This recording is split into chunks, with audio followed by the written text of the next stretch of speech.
Welcome to Power Charting. I am your host, Bruce Frazier.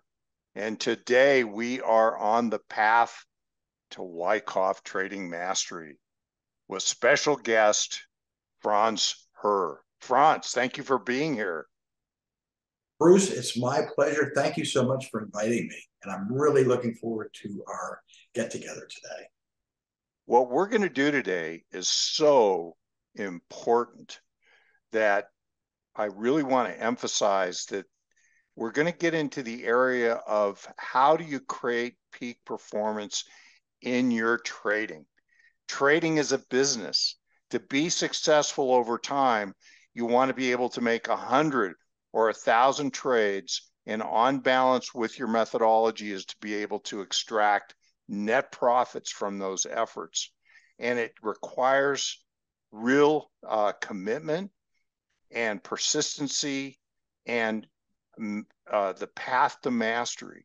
And there's no better person to talk about on this subject than Frantz. And so today we're going to talk about the importance of process. And with that, we're going to have Frantz, who I'm going to tell you a little bit more about. Frantz is an educator at Wyckoff Analytics, and he has been teaching at Wyckoff Analytics for a number of years. He's a very disciplined Wyckoffian, but more importantly to us is that he is an instructor on the processes of rules-based trading. And he does some very important vlogs, and he also writes a blog on trading, rules-based trading, and he does his vlog, which is called An Anatomy of a Trade. And with that, Frantz, tell us, what would you add to the work that you do at Wyckoff Analytics and how you express that? Do you teach classes? Do you do videos? What are some of the things that you do that are of value? Well, at Wyckoff Analytics, and thanks for that very nice introduction, Bruce. And it's, like I said, it's very much my pleasure to be here with you today and talking about this interest that is so important to our success as traders. 97% of traders actually probably have a very, very difficult time making money. So we want to be in the 3% that are successful, and we want to learn about what are the steps we need to take to get to that point. So what I do at Wyckoff Analytics specifically is I head up what's called the process group. And it's something that we'll talk about how you get to the process group in a little bit. But my whole role there as leader is working with other members of the group. And I'm just a member. I mean, I'm moving up the learning curve constantly myself. But all of us together are working on taking the steps that we need to take within a very analyzed process methodology, which we'll get into the different pieces of it, the parts of the puzzle, as we conclude this or move along with this conversation. And we take this and we develop this, and then we make it part of our very psyche. We make it part of ourselves in our approach to the market, because trading is not easy. And that's a testimony to the fact that so few of us actually do very well, and the few that do, basically, they're following a process. So that's basically what I do in a nutshell, Bruce. Back to you. Tell me, Frantz, what is the requirement for being a successful trader? Do you have to be a genius? Do you have to be like a rocket scientist, or come out of Harvard University? What's the essential element of a successful trader? Well, there's a difference between a successful trader and a trader, because what does it actually take? What is required? I'll go to Mark Douglas, who was just a phenomenal teacher of trading psychology. What does it actually take to put a trade on, or even to have a successful trade? Basically, being able to click a mouse, right? to enter your trade, just click that mouse and it could be a huge winner. But what does it take to be consistently successful is a whole other ball of wax. And it's that consistency that requires a process and an understanding of a whole way of thinking about trading, especially for those of us who are somewhat or completely technical traders, of thinking about how we interact with the markets. Back to you. What we're going to do is, first of all, you'll see down here the YouTube channel which is Wyckoff Analytics, where you can see Franz's vlogs, his anatomy of a trade. It's part of the Wyckoff Analytics library. Go look at those. There's only 186 of them. So it'd be good if you watched all of those in the next week or so for homework. Wouldn't you say, Frantz?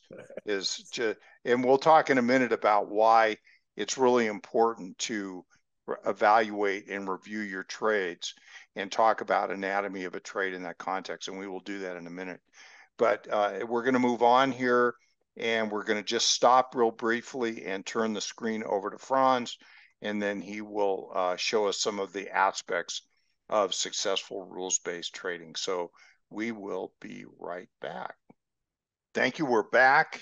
And, you know, the key to being in the successful business of trading, Frantz, is that over a long period of time, you can successfully extract profits from the market. Now, does that happen for people that just show up and just trade every day? They show up and they just start trading, and this results in their success day in and day out? Or are there certain elements that have to be present in a person's trading process, thinking of it as a business, and for them to be able to consider themselves to be professional and getting professional results from the efforts that they put out? Kind of a broad question, but you know, what's involved? Yeah, well, again, I go back to Mark Douglas and his question: what does it take to have a successful trade? Basically, being able to click a mouse. But what does it take to consistently be a successful trader? Well, there's a lot of backstory to that. So, looking at this slide, this is something that Roman Bogomazov over at Wyckoff Analytics has put together, and talking about the overall and complete path that a trader is following if he or she really wants to become successful. And there are 4 parts to this. So the first part is knowledge. And the knowledge part of it, it's depending on the type of trading you do. If you're a technical trader and you want to learn what MACD is and all that kind of stuff. If you're a Wyckoff methodology trader, there's just a huge body of knowledge, but it's all, you know, starting from ground zero and moving up in terms of being able to analyze what's going on using certain, you know, basic fundamentals of approaching the market. And for technical traders, which I think most of us probably are, you know, there are all sorts of things that we need to learn. So this first area is building that knowledge bank. And it, you know, can involve market beliefs, the price cycle, the structure, price volume, selection, and tactics. And all of that is actually taught in 2 different courses that are held by Wyckoff Analytics. And the first one, where most of this knowledge is imparted, is the Wyckoff Trading Course Part 1. So once that body of knowledge, just the ability to analyze and look at a chart and know what you're looking at, and understand what the different indicators mean, and how they interact with price and volume and so on and so forth. The next part of the puzzle is taking that knowledge and turning it into actual trading interaction. So this is skill, and this involves the ability to recognize pattern, sequential bias analysis, which is specific to the Wyckoff methodology, and then just your execution.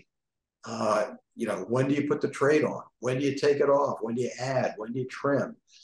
Where do you set your stops? All of the fundamental aspects of actually putting on a trade, and all of this is actually taught in the Wyckoff Trading Course Part 2 at Wyckoff Analytics. And then the last part of skill is practice. Practice is simulation is how the term we use for it, but it's basically using the environment that's provided in a great way, like StockCharts.com, to go in and simulate a trading day or a trading week or whatever by going bar by bar and looking how price and volume and structure unfolds, and basically making simulated decisions that don't really cost you anything other than the experience that you're gaining of where you would trade given what you're looking at. And once you become at the skill level able to interact with the market in a way where you can extract some money from it, and this is not something that comes easily on a consistent basis, we all know. The next thing that we move to, just to interject here, this software and a little bit of a tipping of the cap to StockCharts.com, but there's one of the amazing things. When I first started out, now it's like, I'm an old dog, but I would have somebody take a chart, print a chart, and put a sheet of paper over the top of it so that I couldn't see the chart. And literally, I would pull the chart, this paper away, one bar at a time. And I would do this endlessly, hour after hour. I loved doing this. And I would literally mark on the chart with a pencil or a pen what I was doing, buying, selling, shorting, whatever it might be. And then, I would have simulated trades, and I would do that with just a blank sheet of paper over a chart and slide it across one bar at a time. But now this new software is so amazing because you can do this literally on the computer and go through and just have it go through histories one bar at a time. And so simulation, I did endless amounts of that, practice. And so I just can't stress it enough. And I know that you really suggest doing as much of that as possible. Well, there you go. I mean, you're talking to somebody that's managed money, that's got a track record, has been in the business for a long time, and he's telling you that what he did to get to that level was practice. And technology is so wonderful today, because I sort of got started about the same time. I wish I'd been more diligent in my simulation work way back when. But today, I get the mental picture. I see Bruce, sitting at the table with the chart in front of him, going one by bar by just moving that sheet of paper. Today, this software, StockCharts, is just really crazy good. But at any rate, so people, definitely take advantage of that great technology that's available today and do as much of this simulation work as possible. But you have to have the knowledge base, you have to have the methodology. And tell us a little bit about process. Well, then once you've got those in place, the next thing is looking at what are the components of a successful trade. What are the pieces of the puzzle? And the first part of it is a trading plan. And we'll take a look at a slide on that in a second. But basically having a plan with an edge. And that comes from looking at the plan through the lens of back testing. And back testing can be done a number of different ways. But for us, we like to do it, especially with a Wyckoff, because there is to some extent, it can be discretionary. You have to know what you're looking at. So we like to do it visually. We don't like to have a machine go through and make the decisions for us, because the back testing is also part of simulation. So it's practice, and at the same time, looking at our trading plan through the lens of historical, different market environments and so on and so forth. So once we've gone through the back testing of our trading plan and determined yet that indeed we do have an edge, and there's a methodology that we do that. There's a way that we look at a certain number of trades to get that feedback on whether we have an edge or not. Then the next thing we're going to do is decide, well, what are we actually going to trade? And we have to develop a watch list to come up with, our trading ideas. Once we execute one of the ideas on our watch list, then we have a position list, so that we have a routine of keeping track of our open positions. We're not just, kind of trusting our broker to keep track of it for us and basically give us very, very little feedback on where we've got our stop set and so on and so forth. So the position list is our feedback mechanism while we're in the market. And then once we close a trade by our rules, hopefully, we're going to do post-trade analysis, which is a vital part of the process. And what that is, we'll look at an example of that a little bit too. What that is, Bruce, as you know, is we go back and we look at the trade, we look at where we made the decisions. We just take a chart out, we marked it up and made our notations on it, and look and see how did we perform in the actual trade versus our plan. Did we follow our plan or not? And we keep track of that. And we do that every time we close a trade, because it gives us just immeasurably valuable feedback to improve. And if we're going to improve, we've got to be open to what we're doing. We've got to be aware, and we've got to post-trade analyze every trade. So there are other aspects. The simulation is part of it. The practice, having a weekly and daily routine that we follow, journaling about anything really, our market approach, or senses of what's going on in the market, how we're feeling mentally. Journaling is very, very important. And then basically having a feedback loop that keeps, it's a self-reinforcing mechanism that we use to stay and keep our goal of becoming a consistent trader in mind, and taking whatever steps, and making the effort that it takes to continue to improve. So one of the that's things, basically the process. Sorry, go ahead. Oh no, I was just going to add on to that. One of the things I noticed, and I've worked with many, many traders over the years, is that really great traders love the process. So they install the knowledge base and the skill sets to a level that is just super high proficiency, high competency.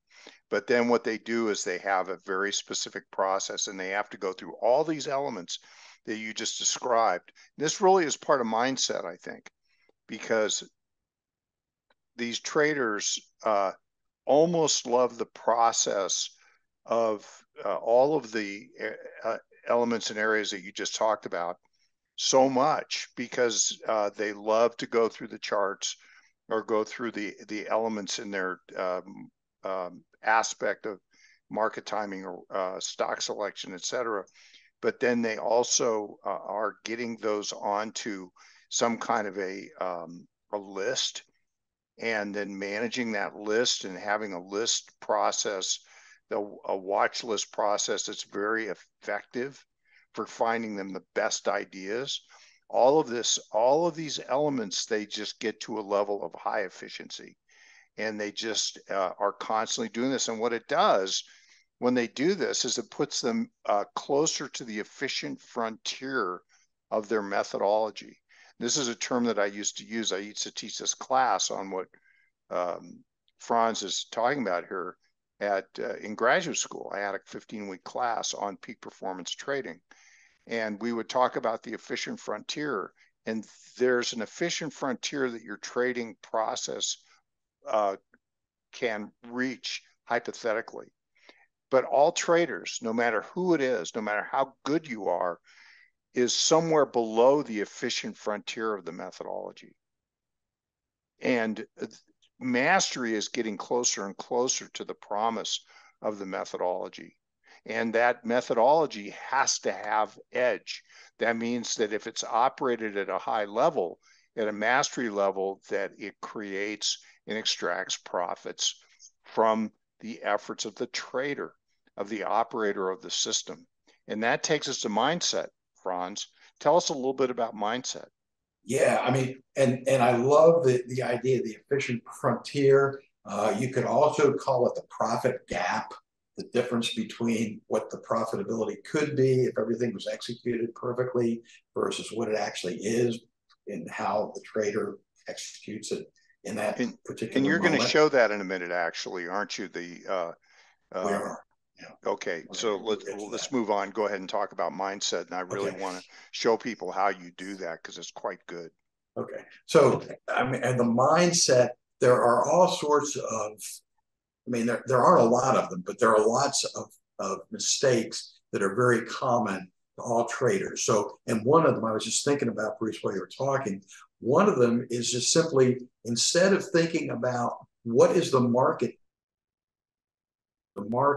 that I'm getting from my trading when I'm actually interacting, instead thinking about what is the effect on my money, what's happening here, and that completely just loses your perspective if you're thinking about what am I making on this trade. I mean, instead of what's the market telling me, is the market telling me that I better start taking profits at this point or not, or what are the interaction of price and volume? What is that message? Not what is the impact on my bottom line? Because if you follow the process, the impact will automatically accrue to your bottom line.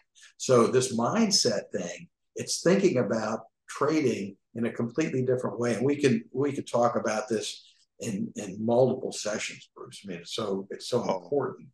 I can't wait, because the reason that so many people, such a high percentage of people, are unable to create or extract results, profits from the market is because they think in a way, and this is society that really works on us in this regard, is that society works in such a way that we are raised to think and act in a way that is not conducive to success in financial market trading, and that we must learn to think differently. And this ability to think differently from a peak performance perspective is really hard to install. It's difficult to install, and this is called behavioral change. And being able to change our belief systems and our behaviors to an approach or a practice that will put us in the right mental state for success is very, very difficult, and very few traders achieve it. So I'll turn it back over to you, Frantz. Okay, well, Bruce, I think we could, like you said, we could spend multiple sessions talking about this, the mindset required to be successful in trading. And why don't we just move along here and very quickly just take a quick look at what one aspect, probably the first aspect of the process is, which is a trading plan.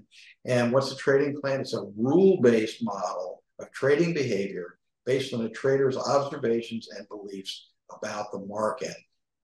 And that's, I think, a great description of it. The fact that it's rules-based, the fact that it talks about what is the behavior necessary to produce the results that the trader is looking to produce, depending on what their time frame is and so on and so forth, and based on their observations and beliefs about the market. So that's just one aspect of the process. The other thing that we were talking about is the post-trade analysis. So we'll just take a quick look at this. It's an example of a simulated trade that was done, and we can look at how the chart was used to mark up, and then also what happens in the post-trade analysis. And that's probably the most important part of it here. So we see the traders moving along. It doesn't look like this is StockCharts.com, so sorry about that. But the principle is the same with StockCharts.com. You go one bar at a time, and notice for Wyckoffans, you see the spring that occurs here after a trading range is evolved. And then this particular entry was done, it looks like, on some sort of back up to the edge of the creek action that broke out. And you can see how on a simulated basis, you're going to go through a little heat in this area, and then where the exit occurs. And all of this it can be done simulation with a simulation. You're keeping track of that. And then at the conclusion, and this is the most important part, notice this area down here at the bottom of the chart where we're looking at several aspects of the trade. So first of all, the analysis. Was the bias, in other words, was the direction that we expected the market to move correct? Yes, so we give ourselves a check here. What about the timing? Did we enter at the right point according to our rules? And remember, this is according to our rules. So in this case, you can see, yes, the character, the target. Was there a target specified? In this case, the trader wants to be able to do that, and they didn't, so they don't give themselves a check mark here. What about the point of entry, the stop loss placement? None. The big no-no there. There was no stop loss at all used. What about add-ons, trims? So we go all the way across. There was an exit based on a slight retrace of a prior upthrust. And you can see that if you take all of these check marks and all of these X's, so the check marks are yes, the X's no, and add them up, you come up with a variance of 50%. So what that's telling this trader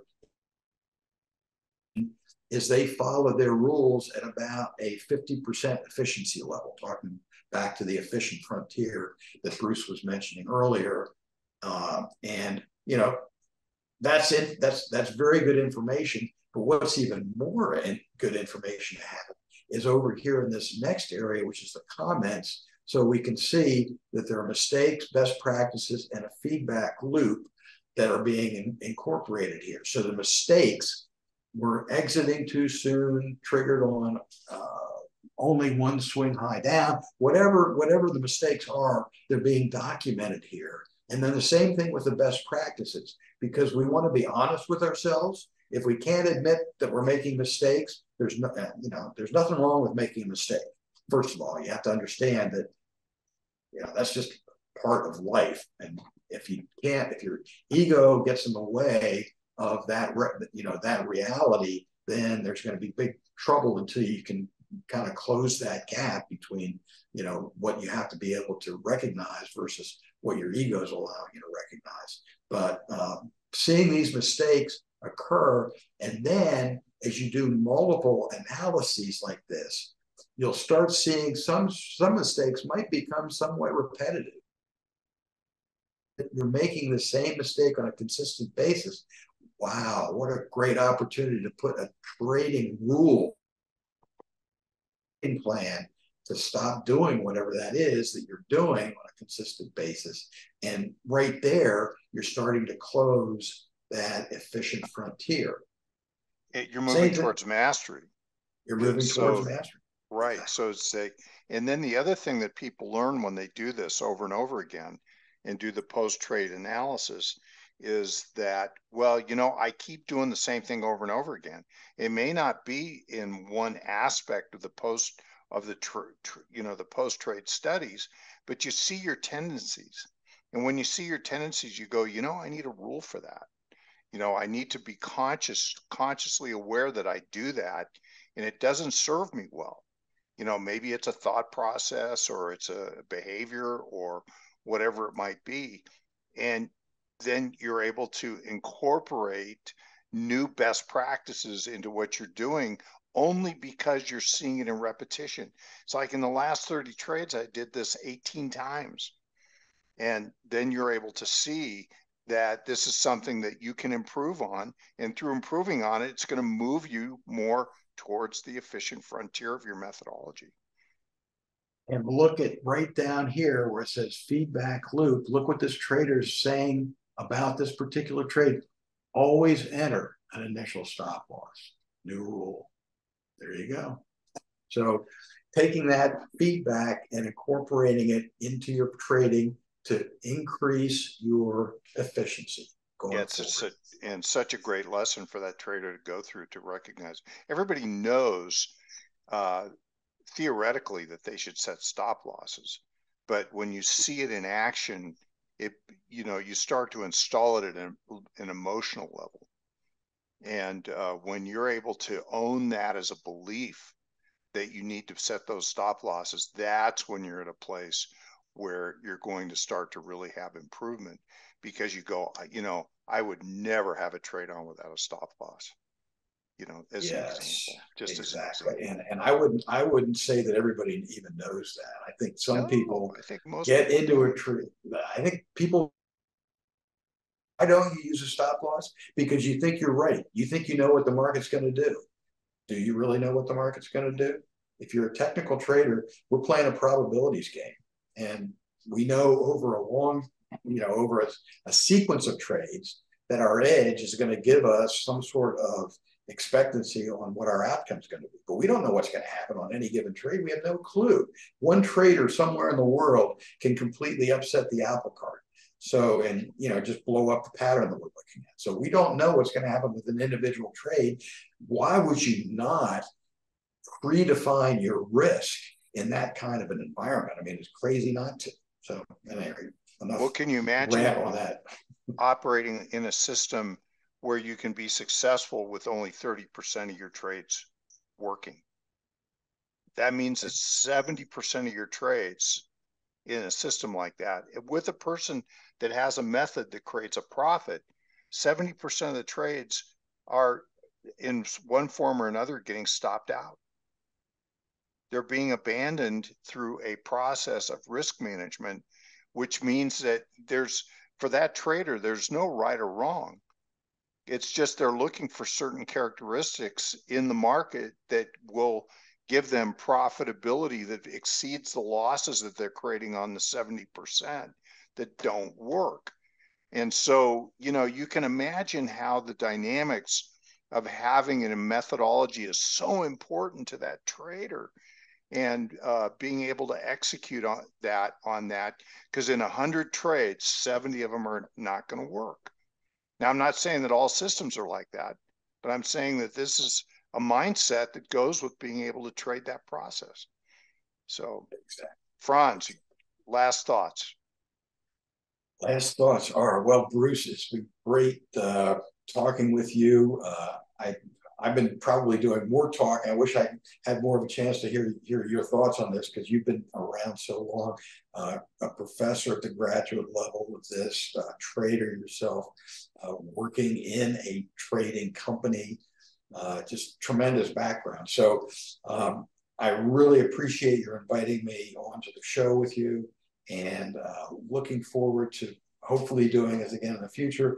And I would also suggest anybody that's interested in going down this path and following it. It's not easy, so don't expect it to happen without a lot of effort. But if you are interested in following this path, then go to the Wyckoff Analytics website and check out the courses that are offered and start learning about the Wyckoff methodology as taught by a tremendous teacher, my sensei. That's all I have to say, Bruce. Fantastic, Frantz. And also go to YouTube page. Wyckoff Analytics has a YouTube page, Anatomy of a Trade. Frantz has 186 of these where they go through a post-analysis. You can learn about the post-analysis process by watching those videos, and incredibly valuable. And I'll say this one last thing, and that is that we're going to have Frantz on more often, regularly, because I think Frantz thinks that your being on this mastery path is so important, and it's important in our community, and we want to just keep working on this. If you have questions for Frantz or topics that you'd like to have covered in this theme, email me and suggest to me what you'd like Frantz to cover, and we will go over the best ideas for that, and keep doing this, and let us know what you think. So this is a little different direction, and it's harder work. It's not as sexy as just going out there and evaluating charts or markets or whatever. I mean, this is like where you're down in the trenches, really working on the hard stuff that is not easy to do to be successful. And we want to really emphasize that we want to learn to love the process. And with that, Frantz, thank you so much for being here, and we'll do it again. Bruce, my pleasure. Thanks for inviting me. Take care, everyone. We'll see you next time.